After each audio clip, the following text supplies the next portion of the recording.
Recycling on San Juan Island. Thank you for taking the time to view this video and become informed on recycling possibilities in our community. I am making this video as a result of Sharon Kavisko's article in her blog, The San Juan Islander. I call her site a blog because she cherry picks what she puts on her web, and she will not print many of the articles that are not in alignment with her views, or allow editorials from those she has a personal conflict with. And Sharon and I have had disagreements on several issues, and judging by Sharon's two recent negative and misleading articles, I can only conclude she has taken our disagreements to a personal level, and that is regrettable. I invite those interested to view the following presentation. It will take about 20 minutes, and it is the same presentation I'm given at local service clubs and that Sharon attended in order to write her article. After viewing this presentation, I invite you to share your thoughts with me or mail a volunteer form back to me at Citizens for Responsible Recycling at Box 1866, Friday Harbor. Before I start my presentation, I want to give you a few examples of what I felt was left out of Sharon's article that will change the color of what she was trying to present to her readers. One, Sharon mentions that I would be receiving a nominal fee from the co-op for the use of our property. In fact, she knows that it was a $10 a year use of Consignment Treasure's property, and that's not really a nominal fee. It would be more appropriately called a donation to the community. The reason for the $10 fee is that monetary funds have to be exchanged in order to have a legal contract. Two, I applied for a conditional use permit to do recycling processing. No neighbor responded to that application in a negative manner. One attending citizen, who had not intended to speak, stood up and spoke very favorably about the current business, Consignment Treasures. And the hearing examiner noted that that was very unusual, that nobody came to speak against it, and that I got an unsolicited positive comment. I did point out to those attending my presentation that in 1978, before the comprehensive plan, that I took out a commercial building permit and a commercial driveway permit, and that at each of the 3 cups conditional use permits that I've taken out and that I've obtained, that I had provided copies of that commercial application information, as well as a written statement noting that I was not giving up my legal rights to the commercial use of our property. 4, Sharon points out that the Planning Commission recommended not allowing recycling process centers in rural farm forest areas.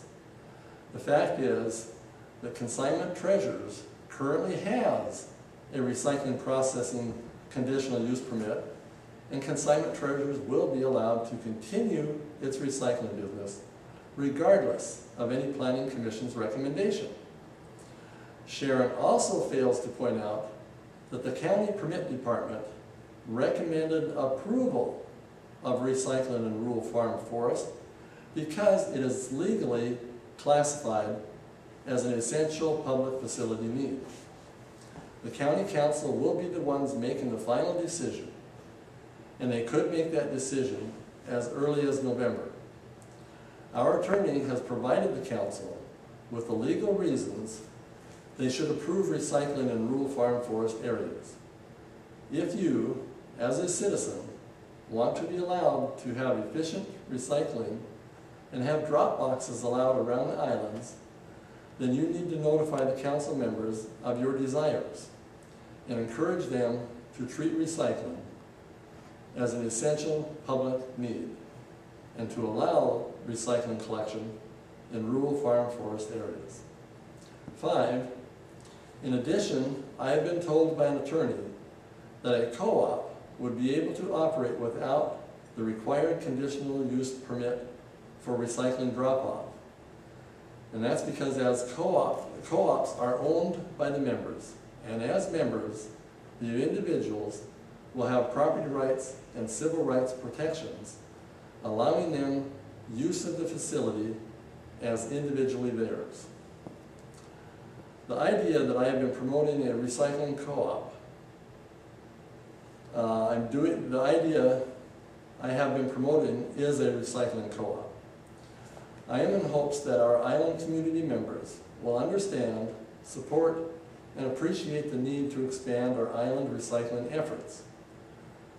Sort recycling here at the beginning point, provide entry-level jobs for some islanders that aren't here now, and make our island recycling efforts efficient, cost-effective, and worthy of modeling and repeating on the other islands.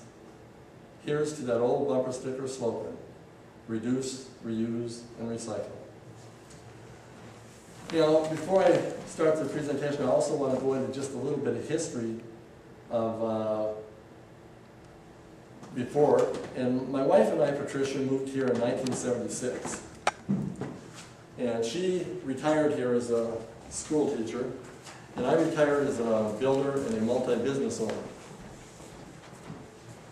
We've tried to live by 4 main principles, which are: first, there is that of God in everyone. So you have to have tolerance and look for it. 2, not all truths are known, so learn from others. 3, move ahead in life as way opens, so have patience and grace. And 4, give back to your community that gave to you. After retiring, we focused on giving back to our community, the 4th tenet, by starting Consignment Treasures. It is a local thrift shop, and it supports over 65 local charities and organizations. And there's a picture of it. It has over 10,000 square feet of building space. It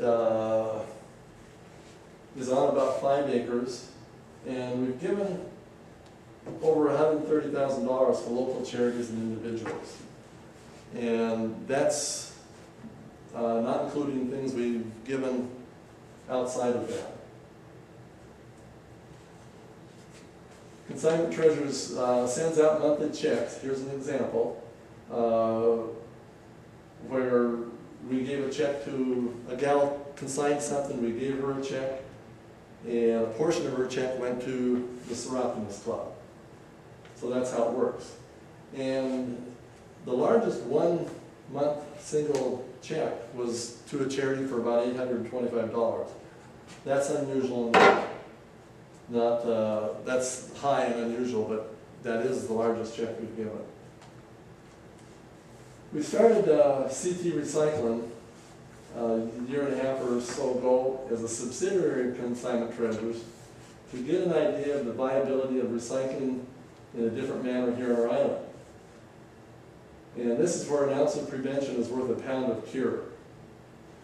I don't believe the huge expense to bring commingling recycling to Woodinville and then resorting it at a recycling facility is the right way to go. It's an expensive duplication of services that can be done much more efficiently and effective at the local level. And it also creates local entry-level jobs. This is how I see recycling. You bail out materials, you bag up materials, you send them off island, and you get paid for them. And this is what the county does. They just throw it in a bin just like trash, and they haul it off to the recycling center you saw on the prior slide and have it resorted. So you have the extremes of recycling, what they're doing in Woodinville, and then where they sort it by various kinds of paper. You know, so there's commingling recycling and separated recycling.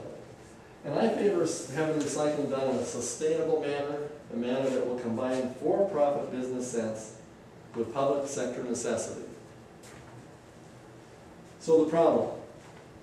Our county public works department currently has the highest transfer station rates in the state. and it provides some of the poorest services in the state. Most transfer stations you go to in the mainland or elsewhere separate recycling, and they have no lineup of vehicles waiting to drop off items. I'm sure many of you have been in this line at the transfer station in San Juan and had to wait 45 minutes to an hour to get to drop off your stuff. And they're only open 3 days a week. An alternative to that process, we could have a recycling co-op. And this is what we're actually doing now as CT Recycling.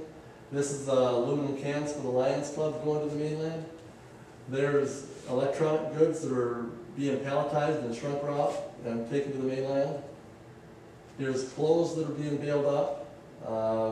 And then there's cardboard being baled up, and there's a picture of a baler that does some of that work.